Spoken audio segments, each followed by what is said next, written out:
Greetings and welcome to the Microsoft Fiscal Year 2025 Fourth Quarter Earnings Conference Call. At this time, all participants are in a listen-only mode. A question-and-answer session will follow the formal presentation. If anyone should require operator assistance, please press *0 on your telephone keypad.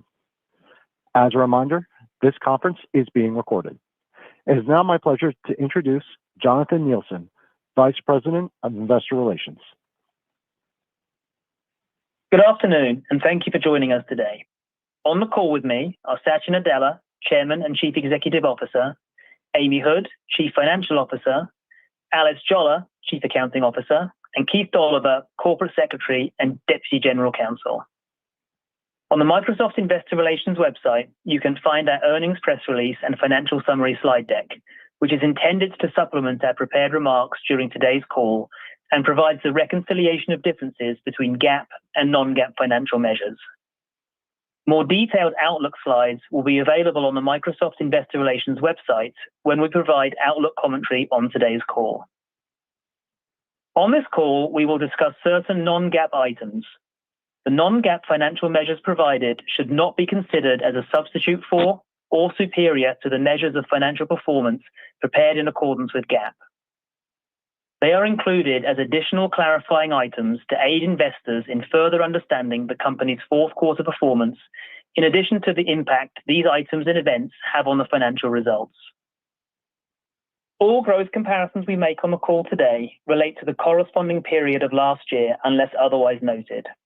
We will also provide growth rates in constant currency, when available, as a framework for assessing how our underlying businesses performed, excluding the effect of foreign currency rate fluctuations. Where growth rates are the same in constant currency, we will refer to the growth rate only. We will post our prepared remarks to our website immediately following the call until the complete transcript is available. Today's call is being webcast live and recorded. If you ask a question, it will be included in our live transmission, in the transcript, and in any future use of the recording. You can replay the call and view the transcript on the Microsoft Investor Relations website. During this call, we will be making forward-looking statements, which are predictions, projections, or other statements about future events. These statements are based on current expectations and assumptions that are subject to risks and uncertainties. Actual results could materially differ because of factors discussed in today's earnings press release, in the comments made during this conference call, and in the risk factor section of our Form 10-K, Forms 10-Q, and other reports and filings with the Securities and Exchange Commission. We do not undertake any duty to update any forward-looking statement. And with that, I'll turn the call over to Satya. Thank you, Jonathan. It was a very strong close to what was a record fiscal year for us. All up, Microsoft Cloud surpassed $168 billion in annual revenue, up 23%. The rate of innovation and the speed of diffusion is unlike anything we have seen. To that end, we are building the most comprehensive suite of AI products and tech stack at massive scale. And to provide more context, I want to walk up the stack, starting with Azure. Azure surpassed $75 billion in annual revenue, up 34%, driven by growth across all workloads. We continue to lead the AI infrastructure wave and took share every quarter this year. We opened new DCs across 6 continents and now have over 400 data centers across 70 regions, more than any other cloud provider. There is a lot of talk in the industry about building the first gigawatt and multi-gigawatt data centers. We stood up more than 2 gigawatts of new capacity over the past 12 months alone, and we continue to scale our own data center capacity faster than any other competitor. Every Azure region is now AI first. All of our regions can now support liquid cooling, increasing the fungibility and the flexibility of our fleet. And we are driving and riding a set of compounding S-curves across silicon systems and models to continuously improve efficiency and performance for our customers. Take, for example, GPT-4o family of models, which have the highest volume of inference tokens. Through software optimizations alone, we are delivering 90% more tokens for the same GPU compared to a year ago. Beyond the AI fleet, we continue to build our commercial cloud to address customers' unique data residency and sovereignty requirements. This quarter, we introduced the Microsoft Sovereign Cloud, the industry's most comprehensive solution spanning both public and private cloud deployments. All of this innovation is driving our strong results. We saw accelerating growth from migrations again this quarter. Nestle, for example, migrated more than 200 SAP instances, 10,000 plus servers, 1.2 petabytes of data to Azure with near zero business disruption. That makes it one of the largest and most successful migrations in business history. The next big accelerator in the cloud will be quantum, and I'm excited about our progress. In fact, earlier this month, we announced the world's first operational deployment of a level 2 quantum computer in partnership with Atom Computing. This is how we will continue to think and make investments with decade-long arcs while making progress every quarter. The next layer is data, which is foundational to every AI application. Microsoft Fabric is becoming the complete data and analytics platform for the AI era, spanning everything from SQL to NoSQL to analytics workloads. It continues to gain momentum with revenue up 55% year over year and over 25,000 customers. It's the fastest growing database product in our history. Fabric OneLake spans all databases and clouds, including semantic models from Power BI, and therefore it is the best source of knowledge and grounding for AI applications and context engineering. Azure Databricks and Snowflake on Azure both accelerated as well. Cosmos DB and Azure PostgreSQL are both powering mission-critical workloads at scale. OpenAI, for example, uses Cosmos DB in the hot path of every ChatGPT interaction, storing chat history, user profiles, and conversational state. And Azure PostgreSQL stores metadata critical to the operation of ChatGPT, as well as OpenAI's developer APIs. This year, we launched Azure AI Foundry to help customers design, customize, and manage AI applications and agents at scale. Foundry features best-in-class tooling, management, observability, and built-in controls for trustworthy AI. Customers increasingly want to use multiple AI models to meet their specific performance, cost, and use case requirements. And with Foundry, they can provision inferencing throughput once and apply it across more models than any other hyperscaler, including models from OpenAI, DeepSeek, Meta, xAI's Grok, and very soon Black Forest Labs and Mistral AI. We shipped 15 models from OpenAI alone on Foundry this year, providing same-day access to state-of-the-art models deeply integrated with our infrastructure and tools. And we are seeing accelerated adoption of our new Foundry agent service, which is now being used by 14,000 customers to build agents that automate complex tasks.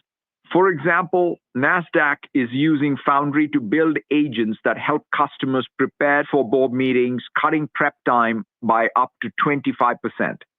All up, 80% of Fortune 500 already use Foundry.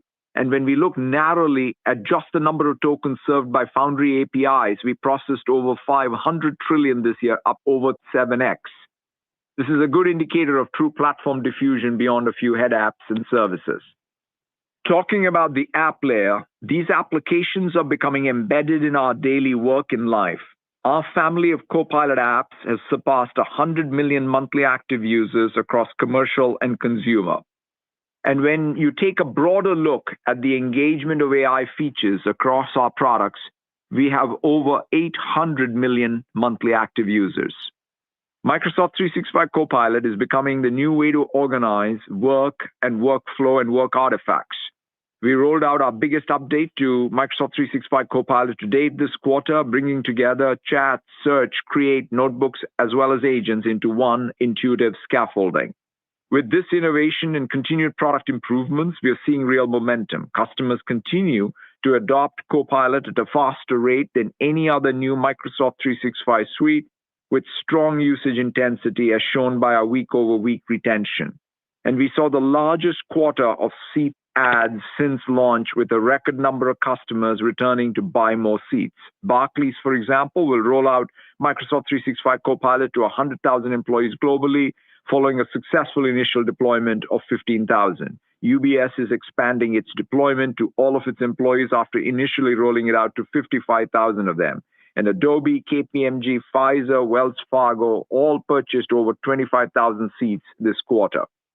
Tens of thousands of organizations have already used our researcher and analyst deep reasoning agents in the first weeks of availability, and we have introduced group-level agents in teams like facilitator and interpreter, which generate real-time translation and notes in meetings. Hundreds of partners like Adobe, SAP, ServiceNow, and Workday have built their own third-party agents that integrate with Copilot and Teams. We are also seeing more customers use Copilot Studio to extend Microsoft 365 Copilot and build their own agents. This year, customers created 3 million agents using SharePoint and Copilot Studio. And with Copilot tuning, they can easily create agents fine-tuned on their company's data, workflow, and style that reflect their unique tone, language, and expertise. We're also seeing great traction among specific roles and functions, starting with developers. GitHub Copilot continues to have great momentum in IDE with agent mode and new form factors like Coding Agent, which is capable of asynchronously executing developer tasks. We have 20 million GitHub Copilot users. GitHub Copilot Enterprise customers increased 75% quarter over quarter as companies tailor Copilot to their own code bases. And 90% of the Fortune 100 now use GitHub Copilot. More broadly, GitHub usage and repos are seeing explosive growth because of AI. AI projects on GitHub more than doubled over the last year. The surge in vibe coding projects and AI coding agents, whether it is Claude Code, Codex, Cursor, or GitHub Copilot, are generating more pull requests and more repos on GitHub. And our code review agent is being used heavily across the platform, performing millions of code reviews each month.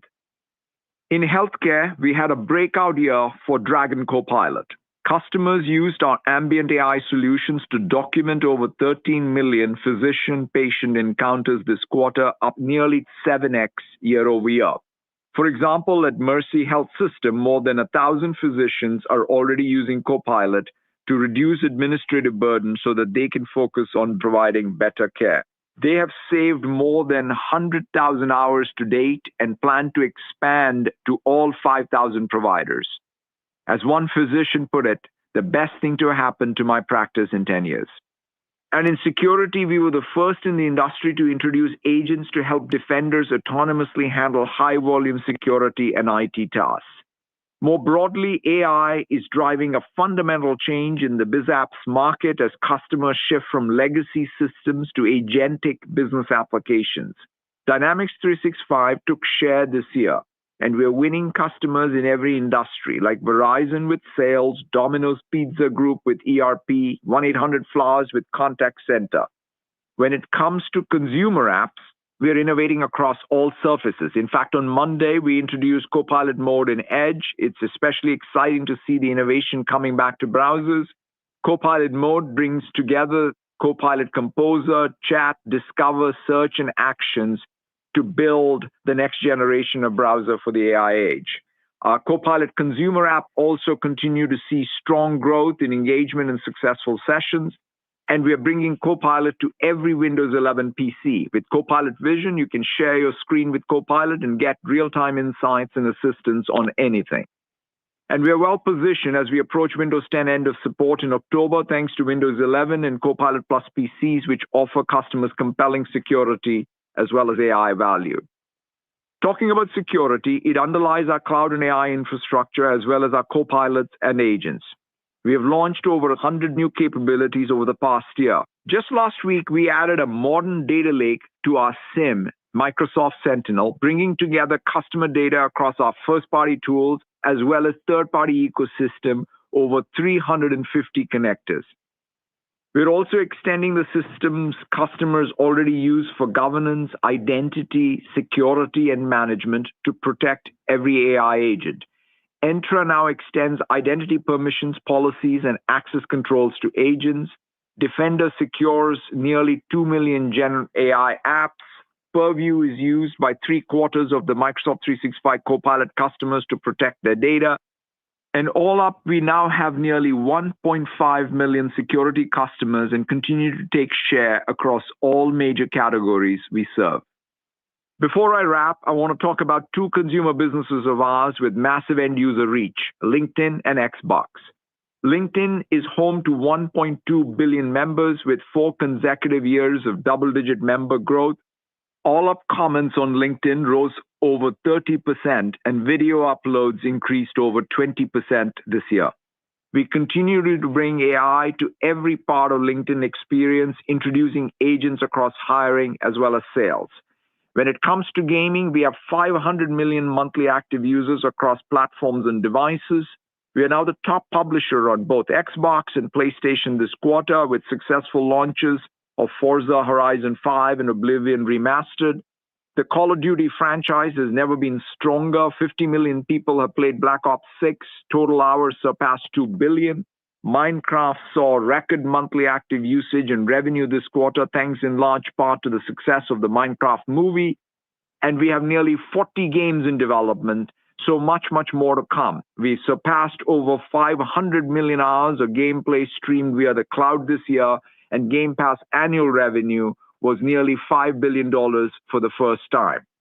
In closing, we are going through a generational tech shift with AI, and I have never been more confident in Microsoft's opportunity to drive long-term growth and define what the future looks like.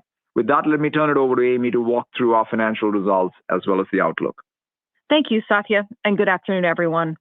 This year, we delivered over $281 billion in revenue, up 15% year over year, which reflects the broad strength of our products and services. Operating income was over $128 billion, up 17% year over year, as we invested against the expansive opportunity ahead. And in our largest quarter of the year, we significantly exceeded expectations with strong execution by our sales and partner teams. As Satya shared, we're innovating faster than ever to deliver new value to our customers. This quarter, revenue was $76.4 billion, up 18% and 17% in constant currency. Gross margin dollars increased 16% and 15% in constant currency, while operating income increased 23% and 22% in constant currency. And earnings per share was $3.65, an increase of 24% and 22% in constant currency. For the first time, commercial bookings were over $100 billion, increasing 37% and 30% in constant currency on a strong prior year comparable. Strong execution across our core annuity sales motions, including healthy renewals, as well as an increase in the number of $10 million and $100 million plus contracts for both Azure and Microsoft 365, helped drive these results. Commercial remaining performance obligation increased to $368 billion, up 37% and 35% in constant currency. Roughly 35% will be recognized in revenue in the next 12 months, up 21% year over year. The remaining portion, recognized beyond the next 12 months, increased 49%. And this quarter, our annuity mix was again 98%. FX was roughly in line with expectations on total company revenue, segment-level revenue, COGS, and operating expense growth. Microsoft Cloud revenue was $46.7 billion, ahead of expectations, and grew 27% and 25% in constant currency. Microsoft Cloud gross margin percentage was slightly better than expected at 68%, down 2 points year over year from the impact of scaling our AI infrastructure, partially offset by continued efficiency gains in Azure and M365 Commercial Cloud. Company gross margin percentage was 69%, down 1 point year over year, driven by sales mix shift to Azure and the lower Microsoft Cloud gross margin noted earlier. Operating expenses increased 6% and 5% in constant currency, and operating margins increased 2 points year over year to 45%. Better than expected revenue growth, coupled with a focus on operating efficiently, drove the margin expansion. At a total company level, headcount at the end of June was relatively unchanged year over year. Now to our segment results. Revenue from productivity and business processes was $33.1 billion and grew 16% and 14% in constant currency, better than expected, driven by M365 commercial products and cloud services and M365 consumer products and cloud services. M365 commercial cloud revenue was ahead of expectations and increased 18% and 16% in constant currency, with 2 points of benefit from in-period revenue recognition. Business trends remained relatively stable to the prior quarter when excluding the end period revenue recognition, with ARPU growth again driven by E5 and M365 Copilot. Paid M365 commercial seats grew 6% year over year, with installed base expansion across all customer segments, though primarily in our small and medium business and frontline worker offerings. M365 commercial products revenue increased 9% and 7% in constant currency, ahead of expectations due to higher than expected Office 2024 transactional purchasing. M365 consumer cloud revenue was better than expected, increasing 20%, driven by ARPU growth following the January price increase and subscriber growth of 8%. LinkedIn revenue increased 9% and 8% in constant currency, with growth across all businesses, though Talent Solutions continues to be impacted by weakness in the hiring market. Dynamics 365 revenue increased 23% and 21% in constant currency, with strong execution in our core annuity sales motions, leading to growth across all workloads. Segment gross margin dollars increased 16% and 15% in constant currency, and gross margin percentage increased slightly, driven by the efficiency gains noted earlier, even as we deliver more AI features across our products and scale our AI infrastructure. Operating expenses increased 7% and 6% in constant currency, and operating income increased 21% and 19% in constant currency. Next, the Intelligent Cloud segment. Revenue was $29.9 billion and grew 26% and 25% in constant currency, ahead of expectations, driven by Azure and our on-premises server business. In Azure and other cloud services, revenue grew 39%, significantly ahead of expectations, driven by accelerated growth in our core infrastructure business, primarily from our largest customers. As a reminder, new cloud and AI workloads are built and scaled using the breadth of our services. Revenue from Azure AI services was generally in line with expectations. And while we brought additional data center capacity online this quarter, demand remains higher than supply. In our on-premises server business, revenue decreased 2% and 3% in constant currency, ahead of expectations, primarily driven by transactional purchasing, which also has higher end-period revenue recognition. Enterprise and partner services revenue increased 7% and 6% in constant currency, with growth in enterprise support services partially offset by a decline in industry solutions. Segment gross margin dollars increased 17% and 16% in constant currency, and gross margin percentage decreased 4 points year over year, driven by scaling our AI infrastructure, partially offset by Azure efficiency gains noted earlier. Operating expenses increased 6% and 4% in constant currency, and operating income grew 23%. Now to more personal computing. Revenue was $13.5 billion and grew 9%, exceeding expectations, primarily due to Windows OEM, as well as Xbox content and services. Windows OEM and devices revenue increased 3% year over year, ahead of expectations, as inventory levels remained elevated. Search and news advertising revenue ex-TAC increased 21% and 20% in constant currency, driven by continued growth in both volume and revenue per search, as well as roughly 8 points of favorable impact from third-party partnerships, including the benefit of a low prior year comparable. And in gaming, revenue increased 10%. Xbox content and services revenue increased 13% and 12% in constant currency, driven by better than expected performance from first-party content and Xbox Game Pass. Segment gross margin dollars increased 15%. Gross margin percentage increased 3 points year over year, with improvement across all businesses. Operating expenses increased 4% and 3% in constant currency. Operating income increased 34% and 33% in constant currency, driven by continued prioritization of higher margin opportunities. Now, back to total company results. Capital expenditures were $24.2 billion, including $6.5 billion of finance leases, where we recognize the full value at the time of lease commencement. Cash paid for PP&E was $17.1 billion. The difference is primarily due to finance leases. More than half our spend was on long-lived assets that will support monetization over the next 15 years and beyond. The remaining spend was primarily for servers, both CPUs and GPUs, and driven by strong demand signals. Cash flow from operations was $42.6 billion, up 15%, driven by strong cloud billings and collections, partially offset by higher supplier payments. And this quarter, Free cash flow was $25.6 billion. Other income and expense was negative $1.7 billion, primarily due to losses on investments accounted for under the equity method. Our effective tax rate was approximately 17%. And finally, we returned $9.4 billion to shareholders through dividends and share repurchases, bringing our total cash return to shareholders to over $37 billion for the full fiscal year. Now, moving to our outlook. My commentary for both the full year and next quarter is on a U.S. dollar basis unless specifically noted otherwise. Let me start with some full year commentary for FY26. First, FX. Assuming current rates remain stable, we expect FX to increase full year revenue growth and COGS growth by approximately 2 points and to increase operating expense growth by 1 point. Next, building on the strong momentum we saw this past year, we expect to deliver another year of double-digit revenue and operating income growth in FY26. We will continue to invest against the expansive opportunity ahead across both capital expenditures and operating expenses, given our leadership position in commercial cloud, strong demand signals for our cloud and AI offerings, and significant contracted backlog.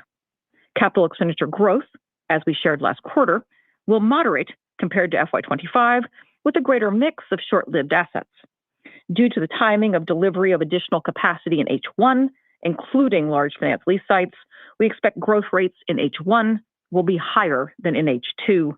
We remain focused on delivering revenue growth and increasing our operational agility, and as a result, we expect operating margins to be relatively unchanged year over year. And finally, we expect our FY26 effective tax rate to be between 19 and 20%. Now to our outlook for the first quarter. Based on current rates, we expect FX to increase total revenue growth by 2 points. Within the segments, we expect FX to increase revenue growth by roughly 3 points in productivity and business processes and roughly 1 point in intelligent cloud and more personal computing. We expect FX to increase COGS and operating expense growth by roughly 1 point. In commercial bookings, we expect healthy growth on a growing expiry base. Bookings growth will again be driven by strong execution across our core annuity sales motions and long-term commitments to our platform. As a reminder, larger long-term Azure contracts, which are more unpredictable in their timing, drive increased quarterly volatility in our bookings growth rate. Microsoft Cloud gross margin percentage should be roughly 67%, down year over year, driven by the impact of continuing to scale our AI infrastructure. We expect Q1 capital expenditures to be over $30 billion, driven by the continued strong demand signals we see. As a reminder, there can be quarterly spend variability from cloud infrastructure buildouts and the timing of delivery of finance leases. Next, to segment guidance. In productivity and business processes, we expect revenue of $32.2 to $32.5 billion US dollars, or growth of 14 to 15%, with roughly 3 points of benefit from FX, as noted earlier. In M365 Commercial Cloud, we expect revenue growth to be between 13 and 14% in constant currency, with business trends that remain relatively stable compared to the prior quarter. ARPU growth will again be driven by E5 and M365 Copilot. M365 Commercial Products revenue growth should be in the mid to high single digits. As a reminder, M365 Commercial Products includes both the Windows Commercial on-premises components of M365 Suites and Office transactional purchasing, both of which can be variable due to in-period revenue recognition dynamics. M365 Consumer Cloud revenue growth should be in the low 20s, driven by the January price increase. For LinkedIn, we expect revenue growth in the high single digits. And in Dynamics 365, we expect revenue growth to be in the high teens, with continued growth across all workloads. For Intelligent Cloud, we expect revenue of $30.1 to $30.4 billion US dollars, or growth of 25 to 26%, with roughly 1 point of benefit from FX, as noted earlier. Revenue will continue to be driven by Azure, which can have quarterly variability in year-on-year growth rates depending on the timing of capacity delivery and when it comes online, as well as from in-period revenue recognition, depending on the mix of contracts. In Azure, we expect Q1 revenue growth of approximately 37% in constant currency, driven by strong demand for our portfolio of services on a significant base. Even as we continue bringing more data center capacity online, We currently expect to remain capacity constrained through the first half of our fiscal year. In our on-premises server business, we expect revenue to decline in the low to mid-single digits with the ongoing customer shift to cloud offerings. In more personal computing, we expect revenue to be $12.4 to $12.9 billion US dollars. Windows OEM and devices revenue should decline in the mid to high single digits. We expect the elevated inventory levels at the end of Q4 to come down through the quarter in Windows OEM, although the range of potential outcomes remains wider than normal.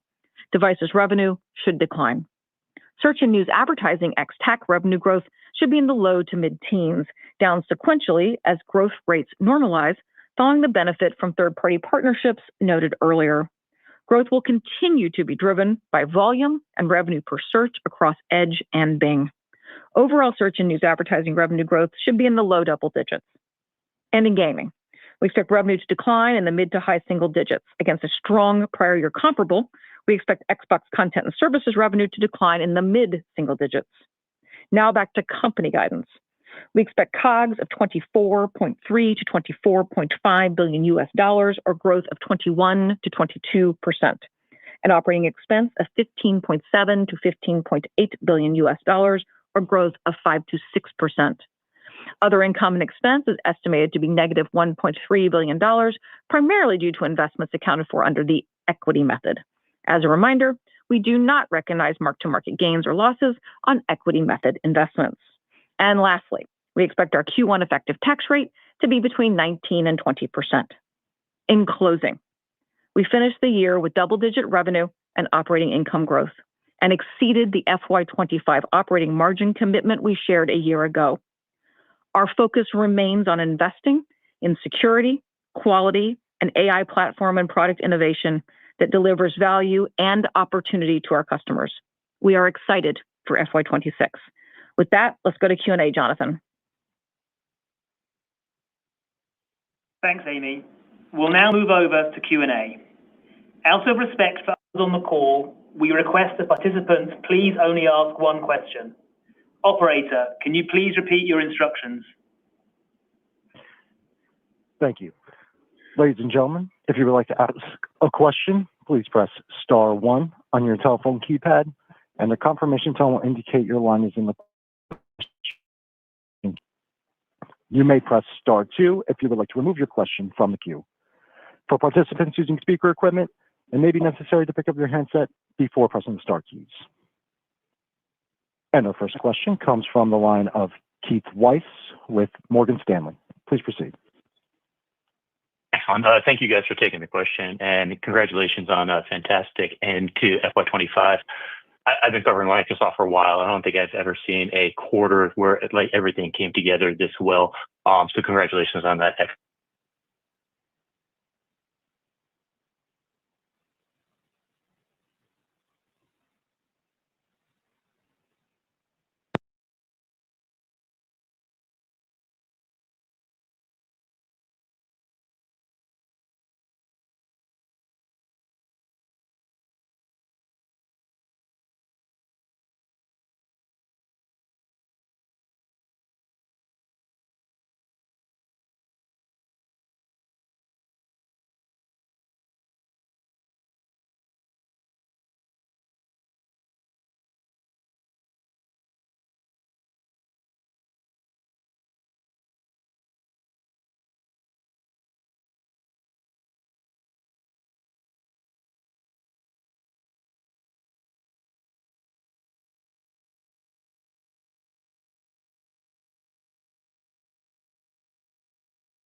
Thank you for calling Income Conferencing.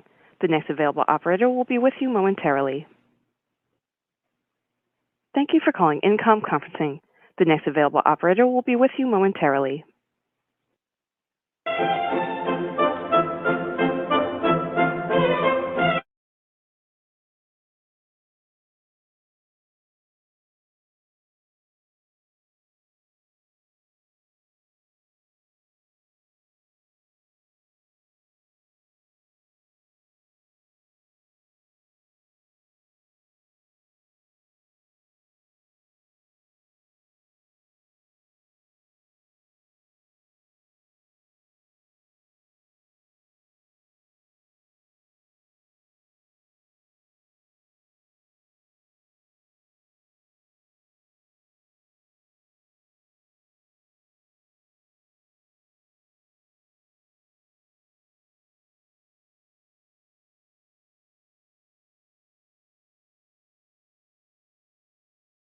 So these are workload results that are invaluable for us to learn to build both the products as well as the platform.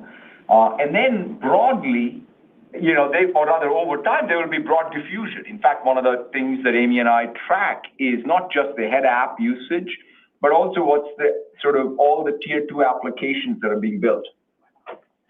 I understand. Audio is now.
Another thing that is really exponential for infrastructure growth. So when you go to the app layer, the SaaS apps themselves are now building in effectively agentic and chat interfaces with intelligence, and they're also building autonomous agents. Agents are kind of like applications, like a database application, perhaps, but they are being used increasingly inside of a user interaction. I think a good example is GitHub Copilot. It got started as code completions on an IDE. Then we added the chat interface to it. Then we added the agent mode to it. And now we have an autonomous agent, which in fact works completely asynchronously, right? So all those 4 things are now part of essentially GitHub. And by the way, it also turns out that every other tool that is also doing any form of coding is adding more and more GitHub repos. So if I had to think about GitHub monetization, we have an opportunity around just monetizing GitHub Enterprise. And then we have the ability to think about GitHub Copilot and GitHub Copilot as with all these form factors. And so that's exactly the same thing that's happening with Microsoft 365. That's the same thing that's happening with Dynamics 365. So you have to be very open to taking your data tier, your business logic tier, and your UI tier, and sort of being more expansive in it. As long as you do that, it's just that usage goes up, and that's what I think shows up in the results.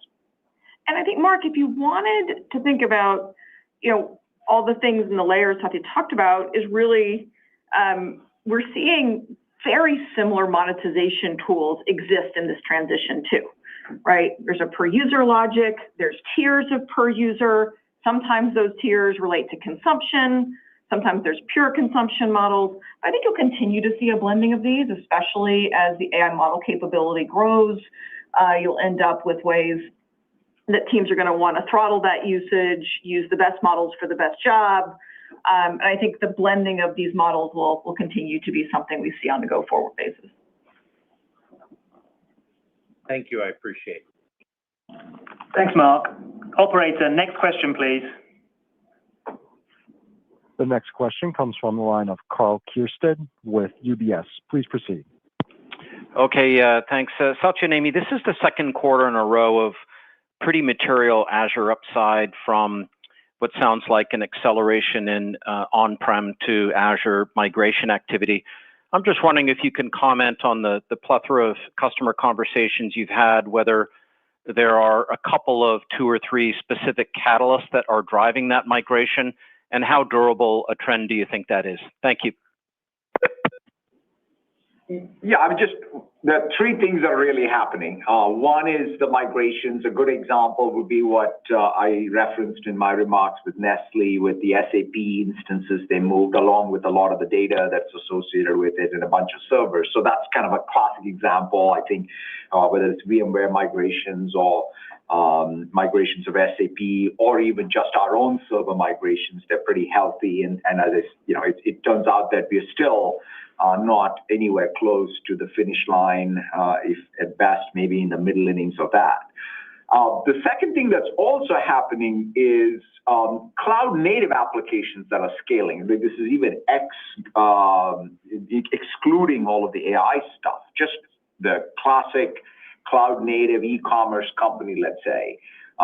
These are scaling in a big way. And some of those customers were not on Azure previously, but now they're increasingly there because they have come for AI perhaps, but they now stay for more than AI. And so to me, that's another thing you see in overall what's happening across the Azure number. And then, of course, there are the new AI workloads. So those are 3 things that are all, in some sense, building on each other. But that's kind of what's driving our growth. Got it. Thank you. Thanks, Karl. Operator, next question, please. The next question comes from the line of Brent Thill with Jefferies. Please proceed. Satya, back to the strength across the board in the quarter. Was there anything that jumped out at you or surprised you that you didn't think you were going to see, but you did see in the quarter? The magnitude of upside, I think, had shocked many here. Yeah, I don't know, Brent, if anything really surprised us, but I think what we are noticing in our own build out of these AI applications and in general is the platform's becoming more than here's a model and here's an API, make some calls, right? I mean, that's in some sense was a bit of the state of the art maybe even a year ago, whereas now you have essentially these very stateful app patterns that are emerging that require quite a bit of rethinking of even the app stack. I mean, take even the storage tier stuff, right? The degree of sophistication you have and, hey, how much of an index do you really want to build by pre-processing so that your prompt engineering or context engineering, as I call it, can be better and higher quality. So I think all of that is emerging. So when I look at a product like Azure Search, Fabric, and Cosmos DB, all of the things, the frameworks around it are just becoming robust to build serious applications. And so that's what I feel great about is the learning curve inside the company, outside the company, the diffusion of the stack, the speed with which that's emerging. that you can build applications is much faster, right? I always go back and say, hey, when a relational database came out, it took a while for people to build an ERP system, let's say. And this thing, we're kind of building pretty sophisticated applications at a very, very fast clip based on, I think, the degree of maturity that's emerging. Thanks, Brent. Operator, next question, please. The next question comes from the line of Raimo Lenschow with Barclays. Please proceed. Perfect. Thank you. Congrats from me as well. I had one question around Copilot, and I'm obviously a happy user here at Barclays. If you think about it, the one thing that we're all realizing is that Copilot is the AI part, but data is becoming more and more important. And then from there on, we can start thinking about agents. What are you seeing in your customer conversations, Satya, about like that understanding that Copilot is actually just the starting point, and then from there on, it's becoming like much broader. Thank you. Yeah, I think that's right. Even inside of Copilot, I'm sure you're seeing it, right? You now have analysts and researchers to just talk about two examples, and of course, people, all the third-party agents. So yeah, there is a lot more of just not request response. It's about spawning essentially applications that then go do work and come back. But the UI still remains very important, right? Even for asynchronous work, to instruct the asynchronous work, you need UI. And to monitor asynchronous work, you need UI. It may be different. It may not be a chat interface. And of course, you need a way to then inspect what the asynchronous work is, right? So even take the example I was giving on GitHub. Even if you're not using GitHub Copilot to create the code check-in or the pull request, interestingly enough, we're seeing massive increase to GitHub Copilot code review agent, even if you used maybe Claude Code or whatever else to write the code. So that's, I think, what's happening across all of these systems. So you're absolutely right that it starts with some kind of a UI that's more chat focused, but it quickly goes beyond it. And you see it in M365, you see it in Dynamics 365, and you see it in GitHub. Thank you. Thanks, Raimo. Operator, next question, please. The next question comes from the line of Kash Rangan with Goldman Sachs. Please proceed.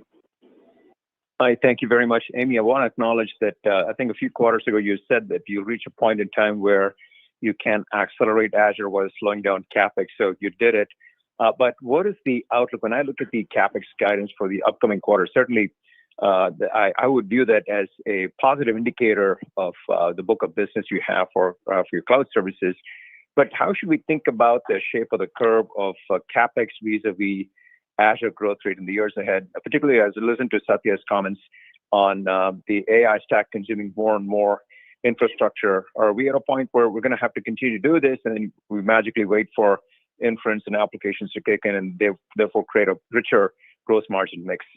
Thank you so much for your comments and congrats on the quarter. Thanks, Kash. Let me back up and first say,